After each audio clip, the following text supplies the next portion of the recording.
Hello everybody and welcome back to my channel, or welcome if you're new. If you are new, hi, my name's Wendy.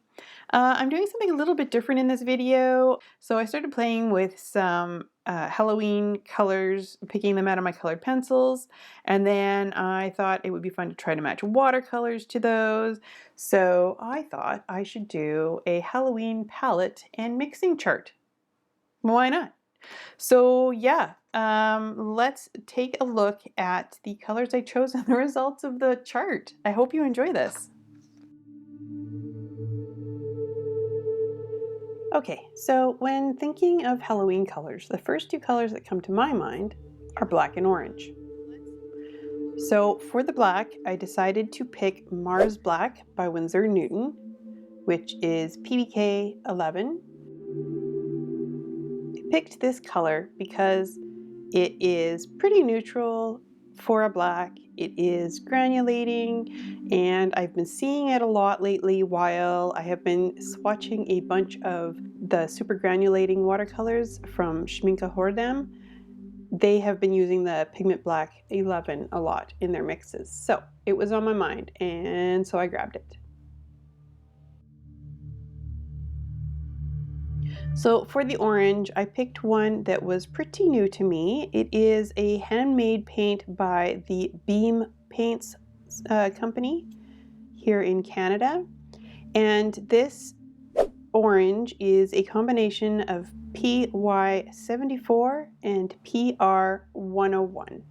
And I just felt that it had a nice pumpkin-y feeling to it. I mean, it is called pumpkin after all.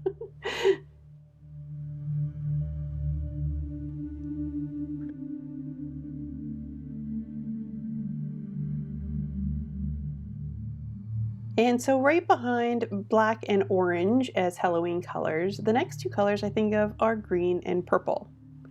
So for the green, I thought I would pick a Daniel Smith color that I have. It is one of their Primatech colors. It is Serpentine Genuine. And I picked this color because there's a lot of variation in the color itself. As a natural pigment color, it has granulation and color separation, and you get some greeny bits and you get some browny bits. All in all, it just sort of gives me that sort of witchy, zombie sort of feeling when I look at it. And so that is why I chose this for my green. It may be interesting in mixtures, but we will see. And then for the purple, I picked another one of Daniel Smith's Primatech colors. I picked Purpurite. I picked this color just because it felt sort of Halloween-y to me. Like, there are so many different options you could use for Halloween colors, and purple is one of those ones that you could go cool, warm, bright, pastel. But I am feeling this sort of earthy, moodiness right now. It's kind of just a nice, moody, dark purple.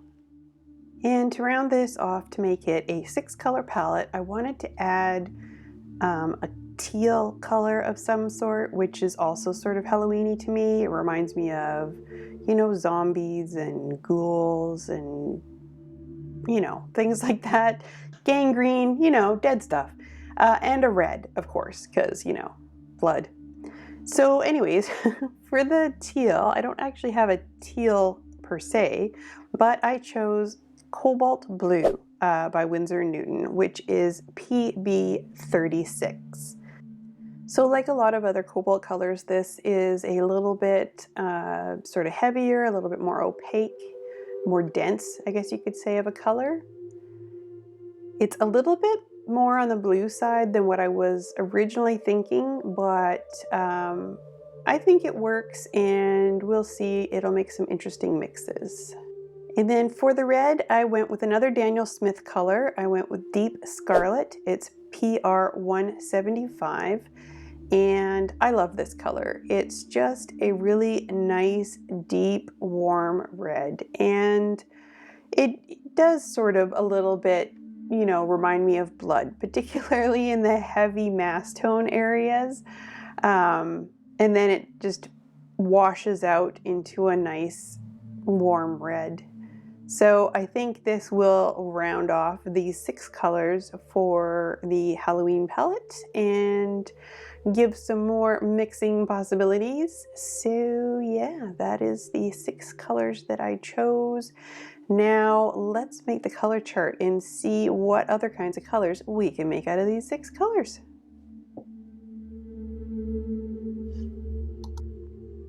Okay, I thought I was recording and I was not. So, yeah, sorry about that. So far I've just mixed the black with the orange and the black with the green. So next I was going to do black with the purple. And I got a call, and that's when I realized I wasn't actually recording. So, yeah. So let's just get on with this. I don't expect there'll be too much wow-ness with the purple and the black, but other than the fact that they're both cool and, I mean, cool as in awesome granulating colors. So I was saying before when I thought I was recording, that some people, when they mix their colors for a color chart, they'll take equal amounts of each color and mix. But I think that's a little unfair when doing these charts because some colors are more tinting, like some colors are stronger than others. So I usually will mix the 2 colors until I have a color that is neither of the colors. Does that make sense? Like if I have a purple and a black, I'm going to mix it until I have something that is neither this purple nor this black. And then that's when I can start. I have 50-50. Again, this is a bad example really because the colors are both quite dark. Maybe it'll make sense later when I'm doing 2 harsh colors like the orange and the green or something, harshly different colors.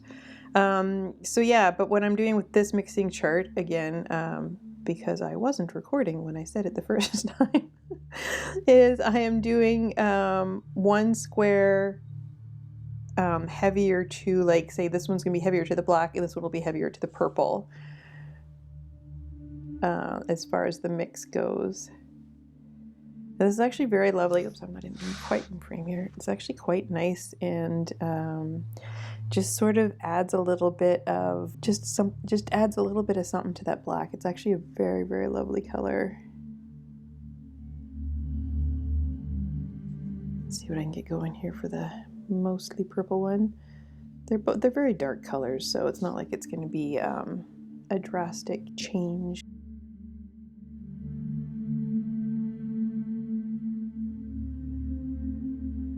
A tiny bit purplier than the other one. A little too much water in this mixture. I guess it'll give us an idea of, you know, what the color will do when it's a little bit more watered down. Okay, next I'm going to do the turquoise and the black.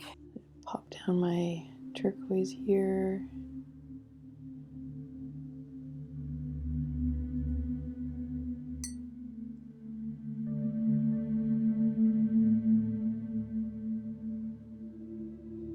My teal replacement.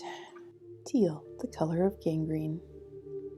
Okay, just a little bit of black here. It's a nice moody turquoise.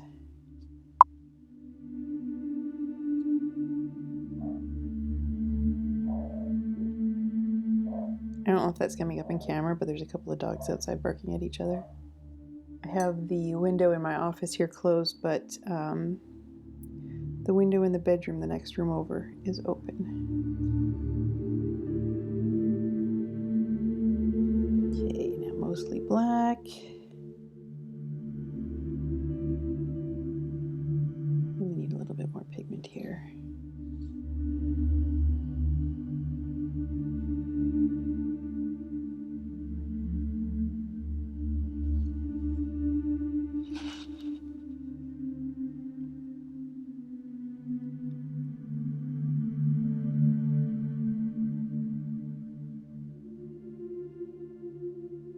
Mixing these colors with the Mars Black is quite fun, actually. It's like, it's just a really nice dark color, all of them, but with just a little bit of something.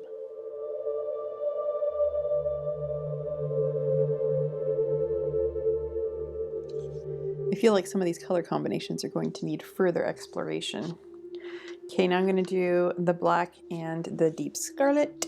I really do love this color, it's so nice.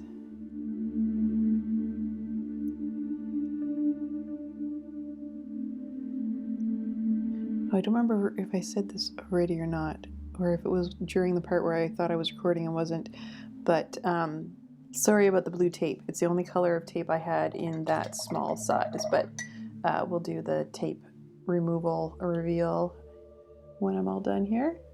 So I would say that air is mostly on the black, so I'm going to put that up at the top there. A bit more warmth to it.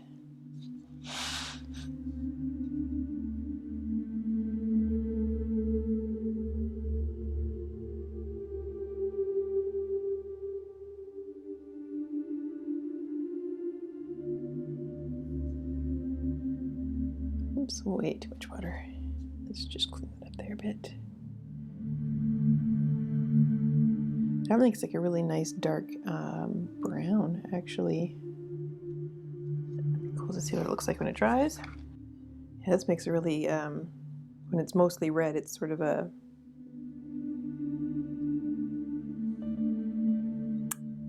I don't even know what color I'm trying to think of, like a beet. No, it's too red for beet. Not quite brown enough for brick, but it's an even deeper, deep scarlet. How's that?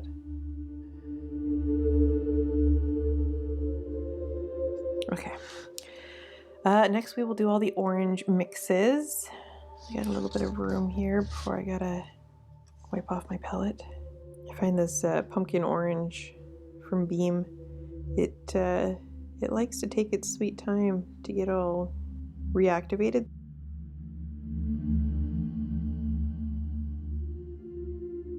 This is what I was trying to explain earlier about the way I like to do my mixes. Instead of taking like exactly one drop of this and one drop of this and mix it, I will kind of just bring the two together and mix a color that I feel is no longer green and no longer orange.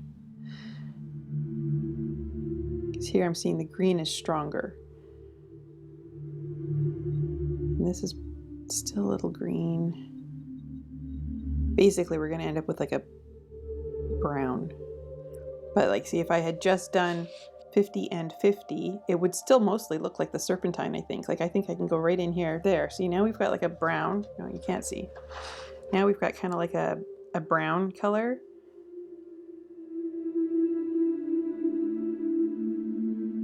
So it's no longer this green, it's no longer orange, it's like a brown color, and that's what I would do as a 50-50 mix instead of 50 physical percent. Does that even make sense? But anyway, so I'm gonna, because where the green is so strong, I'm just gonna do the most green one first, and I'm gonna put that up at the top.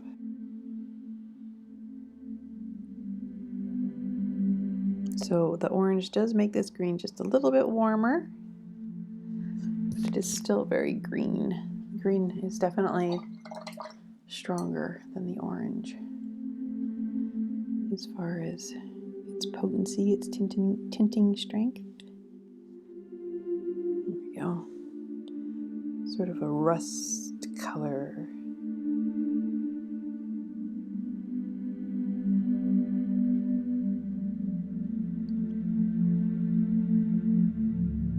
Mutes it out quite nicely. It's almost like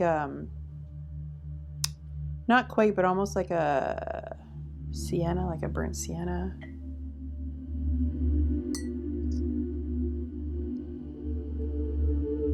But not quite as glowy. I find that color is glowy, and this one's definitely not quite as glowy, but that's because the green is really neutralizing it. Okay, next would be purple and orange. You know, I'm just gonna try to get a bunch of this orange out because I gotta do another 3 more mixes with it. I have to say, as much as I am a fan of these Beam paints, the paint themselves, I'm not really a fan of the little paper pot it comes in. I feel like I'm gonna lose a lot of my pigment to that paper pot.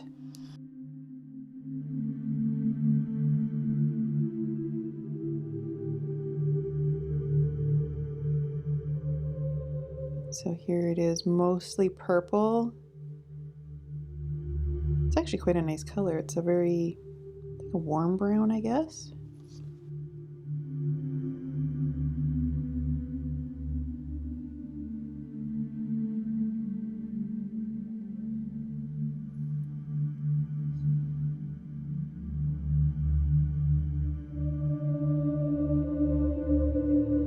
It's just enough of the orange to mute down the purple.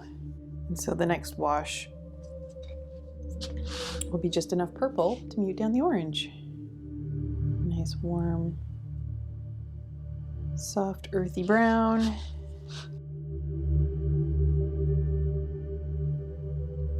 Voiceover Wendy here. I decided while editing this that I wanted to do a high-res scan. So if you're interested in a copy of this high-res scan, I've left a link in the description below to my Ko-Fi page. Just click on that and head on over and download the free JPEG.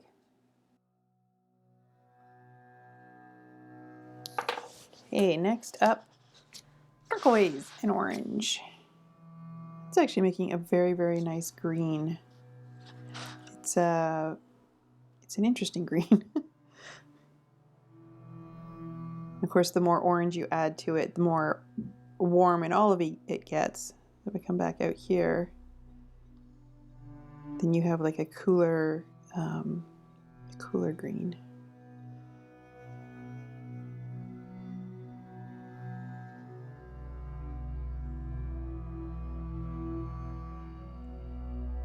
We'll call this mix Ghoul Skin Green.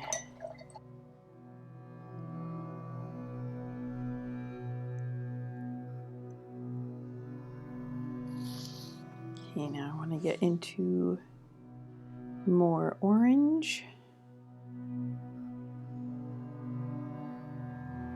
We have a light olivey green, a very warm. It's definitely warmer than an olivey green because of the orange.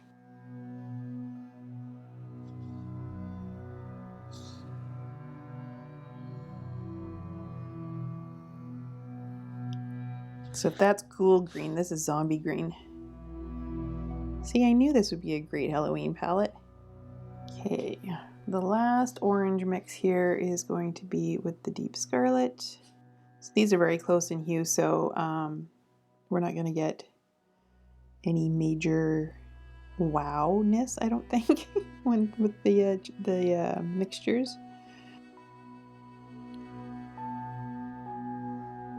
It's just a slightly warmer version of the deep scarlet. The deep scarlet kind of reminds me of blood. This reminds me more of autumn leaves, which is it's a very beautiful color.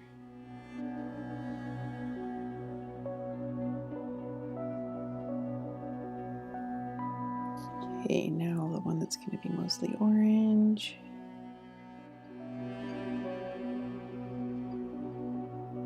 There. So I'm trying to get it. I'm looking at my orange swatch here and just trying to get it a little bit redder than that. But I don't want to go so red as to be like that up there. Another great autumn leaf color, actually. Those would be two great autumn colors if you're into mixing a variety of colors for your leaves in the autumn. You should do an autumn palette.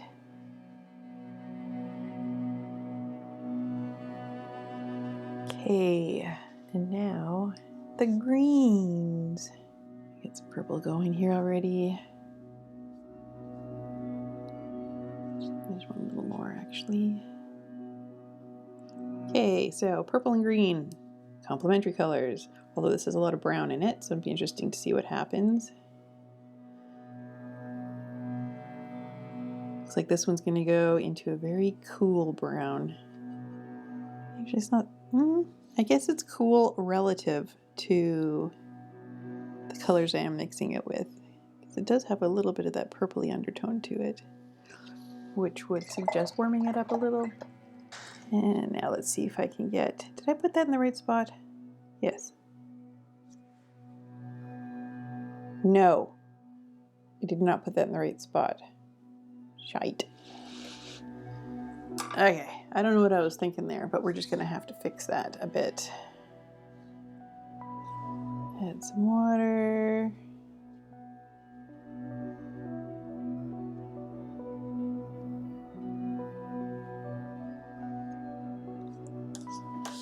And I just need some paper towel.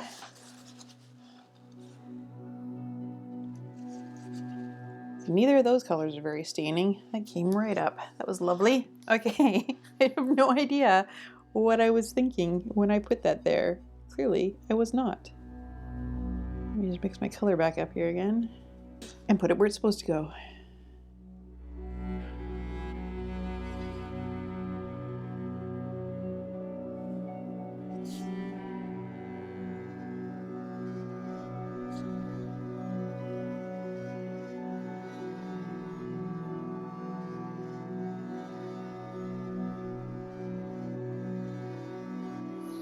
There, it's a little bit more watery than the first mix was, but at least it's in the right spot.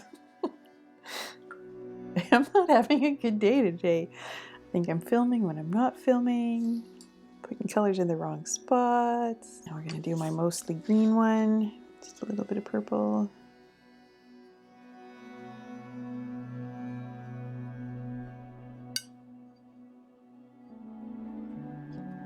Like I'm second guessing myself now. I'm like, is that the right spot? Green and purple? Yes, yes it is.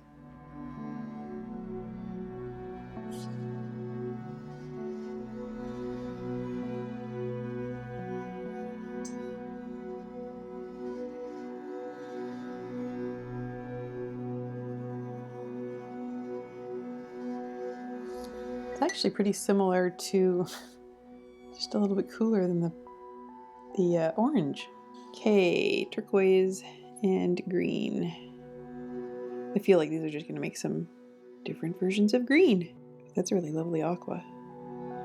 It's slowly getting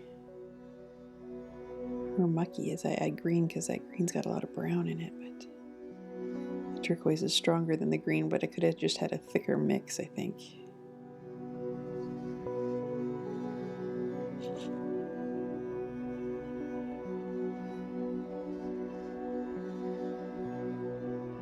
Just went over the square there a little bit.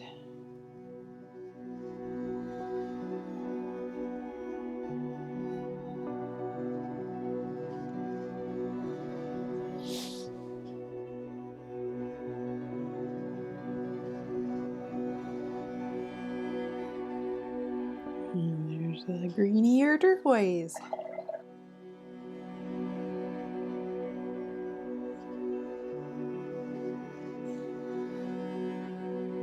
Now, last one in the greens, it's the green and red. So we all know, again, green and red are complementary and they should mute themselves out quite a bit. Mute each other out quite a bit and give us some brown. Let me get in here where you can see. So I am getting a very warm brown. The red is way stronger than the green here. So I actually will make this the mostly red one and then I'll add more green to try to get a more green one. It's a very nice, warm, earthy red. Oops, there you go. Now you can see it.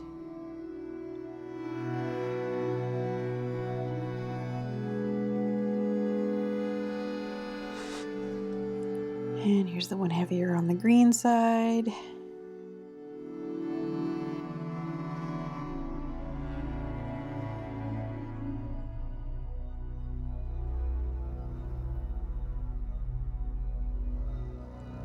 Just a few more left.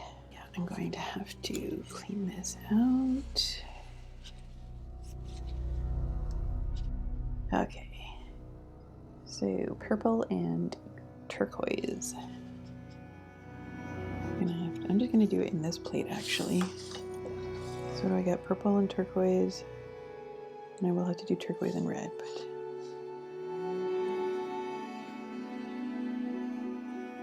it makes a really nice blue there actually.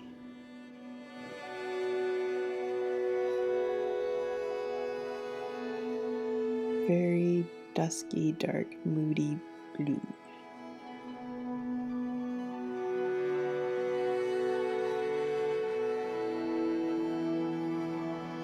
I like it. Back over here where I've got more purple.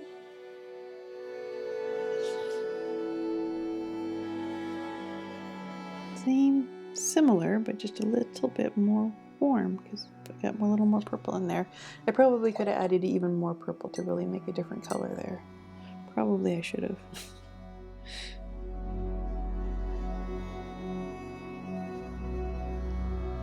I need a little bit more purple so I can do the purple and the red. I got purple all over my fingers.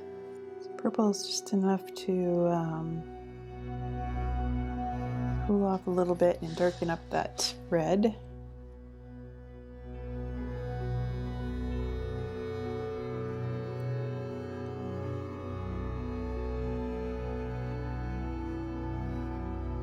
It's a very nice color.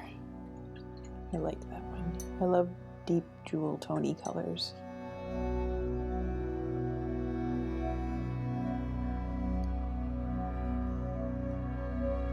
Just a bit of red.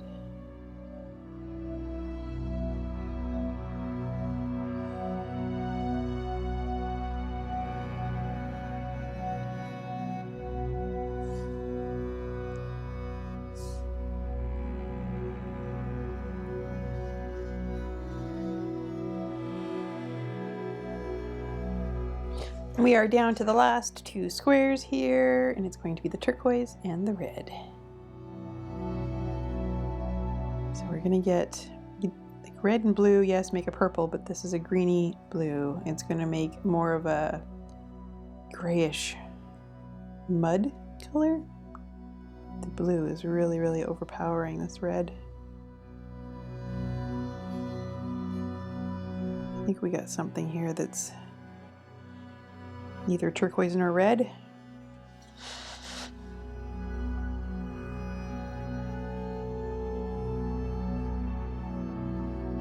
It is a strange, muddy blue with a little bit of a red undertone.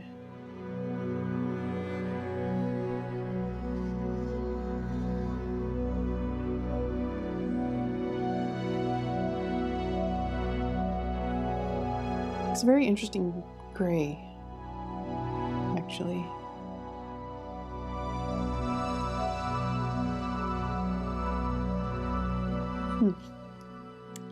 Interesting. I'm gonna have to grab myself some more red from my little spot here to really get that color back. Now we're heading into like the deep sort of burgundy brown, maroon brown. Maybe just a touch more. And a touch more. I'm gonna go too far and have to bring in more red. I'm just trying to get it far enough away from the red that it's a completely different color without getting too close to the blue. There we go. There we go. That works.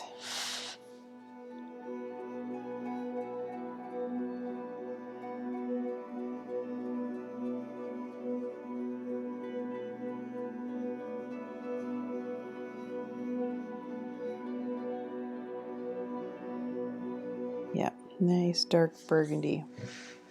Okay, so there are all of the swatches, and I am going to let this dry completely, and then we will come back for the tape removal and reveal.